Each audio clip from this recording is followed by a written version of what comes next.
On Sunday, March the 6th, a group of Atlanta activists gathered to say no to the war in Ukraine. This gathering was part of an international day of action called by Code Pink and was one of 120 rallies scheduled worldwide, including those in Japan, Canada, US, Ecuador, Newfoundland, England, Germany, and Italy. Let's hear what these Atlanta activists have to say. Why are you here? I hate war. I hate war, period, and I can't believe that we are close to being engaged more fully in a war across the sea. I can't believe Putin. Well, actually, I can believe Putin, and I'm dismayed beyond belief. I'm worried about the nuclear issue, and I agree with everything that this rally calls for. I think that the NATO expansion, what's happening with Finland and the other countries, is just going to push Putin in a corner more like a trapped dog. And I think people do not realize what we're dealing with the nuclear power that they hold. They may be a mess in Ukraine and disorganized, but when it comes to one nuclear weapon being used, it's just unthinkable. And so I want to do anything I can to support other people standing for peace. I could not be here.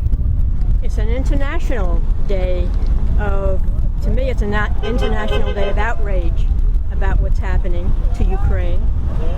I think in many, many ways, historically as well as present day, the countries of the world and the UN, NATO should have seen this possibility and should have been trying to avoid it at all costs. And I think that, I personally think Putin is a madman. And he's a war criminal at this point.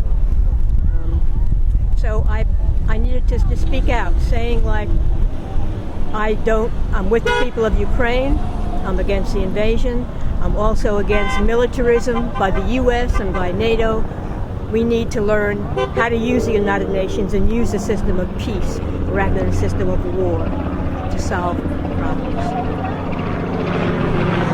My main point is that war is never the answer. Too many times we jump into that conclusion. And I feel that the Russians are very scared because they're afraid that NATO is going to be right on their border. And empires are very afraid when somebody's coming right on their border. And we would be the same way if somebody were in Cuba or in Mexico or in Canada. We would feel the same way. They're very scared. I don't think this was handled well. On top of that, we give way too much money for the Pentagon. So now this is just going to pour more and more money into our defense, which we really shouldn't be doing right now when there's so many other needs. I think we need to work for peace, really support our State Department, and really to do everything we can to keep from having a war, because I don't think Americans realize what it would mean to have a war. Nuclear war would destroy our civilization, and it's not something to be taken lightly. We need to be out on the street, and I'm so glad I can be here, do my little bit. So think about it, people.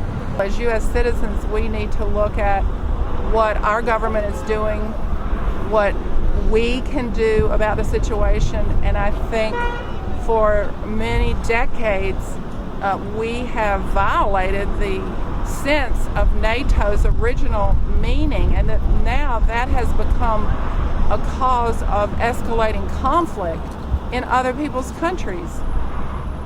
So I'd like for us to not support the expansion of NATO, but the United States has advocated to push it closer and closer eastward, and I think that's a provocation of war. It would be like the Warsaw, if the Russians were advocating that the Warsaw Pact include Mexico and Canada, and had their troops in Mexico and Canada. How would we feel about that? Well, we wouldn't like that at all. And yet we're all the way over there on the other side of the globe urging an expansion of NATO, and I don't think that makes sense. Well, I'm here in the first instance because of the Russian invasion and attempted occupation of the Ukraine. And I'm opposed to this kind of illegal internationally illegal procedures, whether it's by Russia or any other country. And unfortunately, the United States has employed this kind of a technique too often in the past. But right now the focus is on Russia and the terrible way that they're waging an attack on the Ukrainian people and its infrastructure, civilians, and children. I am reminded of the fact that one of the weapons that they're using are cluster bombs, which are exploded and then send out multiple smaller little projectiles that do terrible damage to people in a wide area.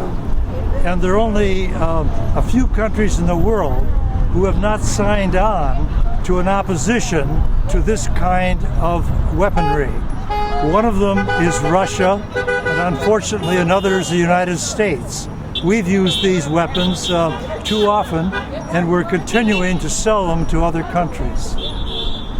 I'm here because I'm anti-war, and I believe what King, I'm paraphrasing him now, I don't know if I have the quote exact, but an injustice anywhere is an injustice everywhere.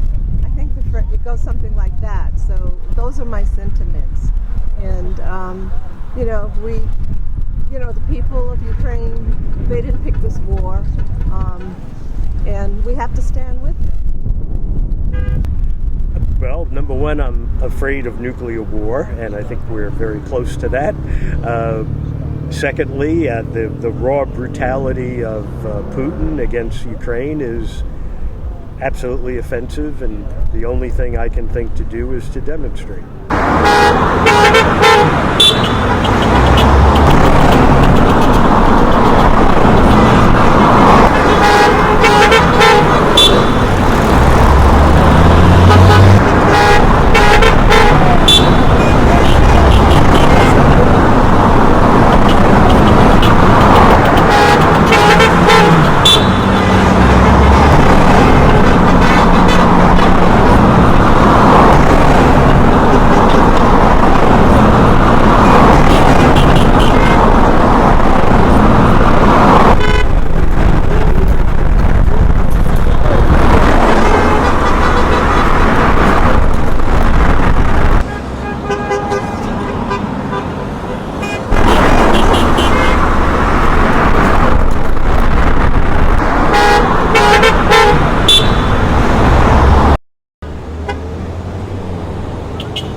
We need to be out on the street, and I'm so glad I can be here doing a little bit.